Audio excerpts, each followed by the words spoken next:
The ocean in her eyes. The story of the diamond hearts. Chapter 4. The mockery and the mystery. The day after the engagement feast, the island awoke in two moods. One half buzzed with new warmth, wrapped in the glow of romance and fairy tale. Women in flower print dresses gushed about Lena's poise. Children mimicked Kai's deep voice and Lena's soft-spoken, yes.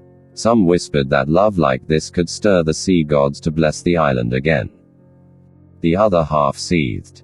They said it was all too fast, too strange, too artificial. Old fishermen muttered that Lena's name had once belonged to a quiet girl, not a story spun with pearls and foreigners.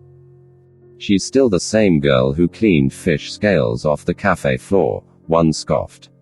Now she thinks she's a queen.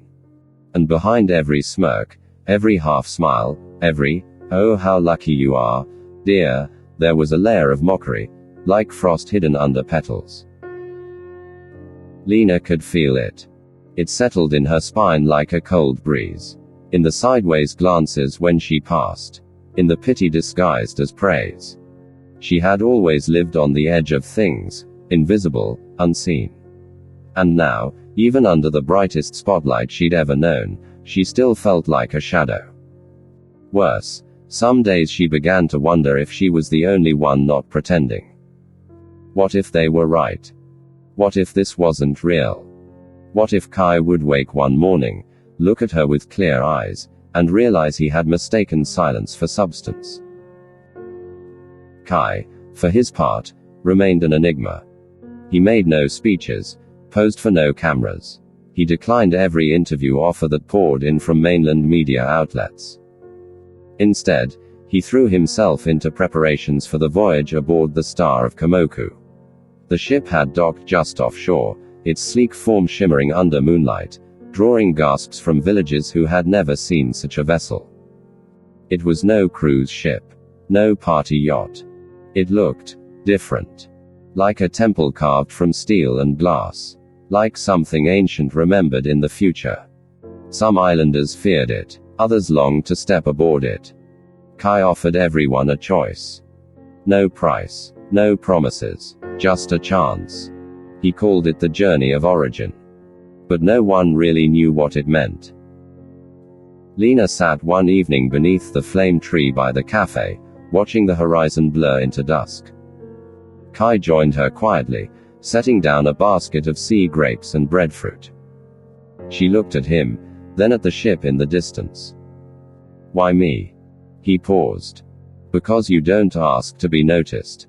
And that's the kind of presence that changes things. But I'm not special." He turned to her. "You think the ocean wonders if it's special.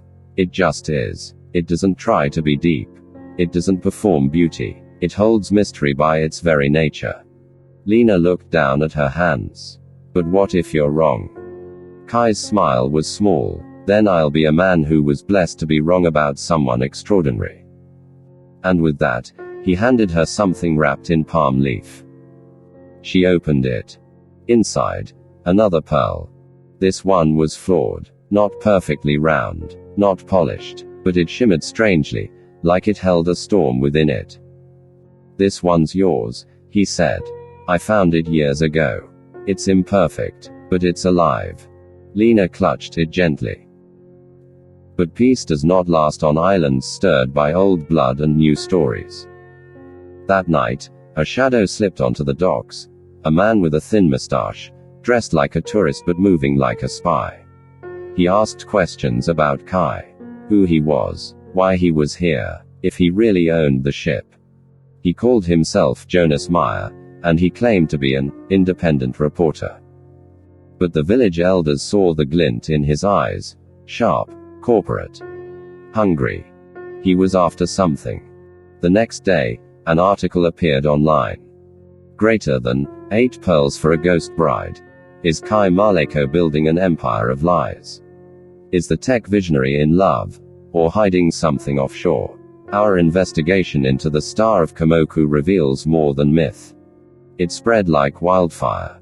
Phones lit up. Social feeds exploded. The story painted Lena as a pawn, a distraction. The voyage was described as a cultish stunt, and the ship as a vessel for illegal tech or worse. People who had begun to warm to Lena pulled away again. And worse, some who were already skeptical now grew hostile. Kaleo re-emerged, smug and bitter. "I warned you," he told Lena as she walked past the harbor. "He's a charmer, but charm sinks fast." Lena didn't answer him. But that night, she sat alone with the flawed pearl Kai had given her, holding it up to the moonlight, wondering. "What are you hiding, Kai? And what am I to you, really?"